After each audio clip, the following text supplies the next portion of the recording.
entrevista à CNN, a vice-ministra de Relações Exteriores da Ucrânia, a Irina Borovets, afirmou que o governo Lula poderia desempenhar um papel maior nas negociações de paz entre o país e a Rússia.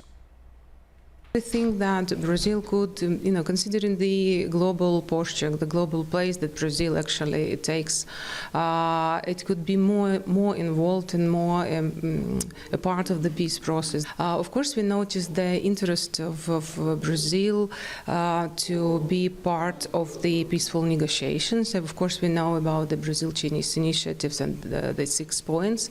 Some of them correspond to our Ukrainian peace formula. Brazil is an important leader in the region here in South America, but what more can Brazil do? Be more vocal.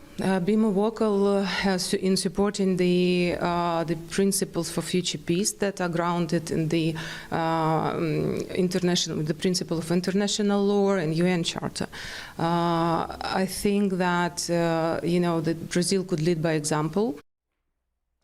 Bem, Théo Cury está aqui com a gente. Théo, nessa entrevista a vice-ministra deixou bem claro que diante da posição do Brasil na tentativa de ser um mediador de conflitos, o país ainda deixa a desejar com relação às negociações pela paz entre a Ucrânia e a Rússia. Por quê?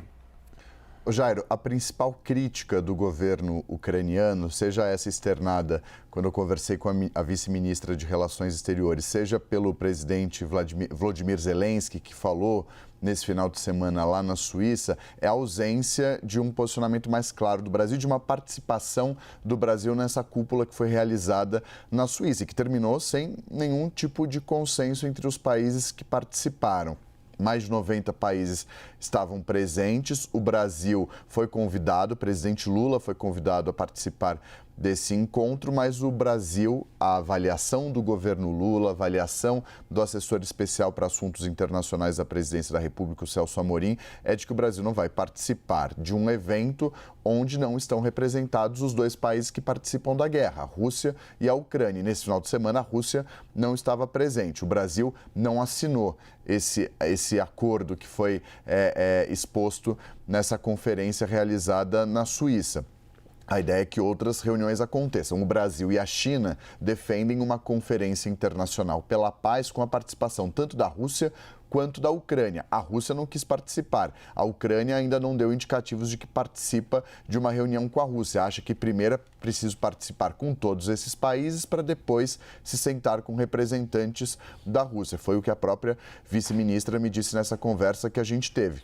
Mas há uma crítica do governo ucraniano com relação à postura adotada pelo governo brasileiro, que era um posicionamento mais claro do Brasil com relação a esse conflito. O Brasil tem se colocado como um mediador para colocar fim à guerra, mas encontra resistências desses dois lados. Na semana passada, o presidente Lula conversou por telefone com, esse sim, o Vladimir Putin, numa conversa por telefone em que o presidente disse que os dois países precisam sentar e conversar. Essa é a defesa do governo brasileiro. O presidente Lula, como eu disse, foi convidado e no lugar dele enviou a embaixadora do Brasil na Suíça para participar como observadora. Ela não assinou esse texto dos países. Então não houve um consenso. E o Brasil e a China foram muito criticados pela postura que vem adotando ao longo dos últimos meses e mais recentemente uma declaração que foi divulgada no final de maio entre os dois países, que, entre outras coisas, esses 6 pontos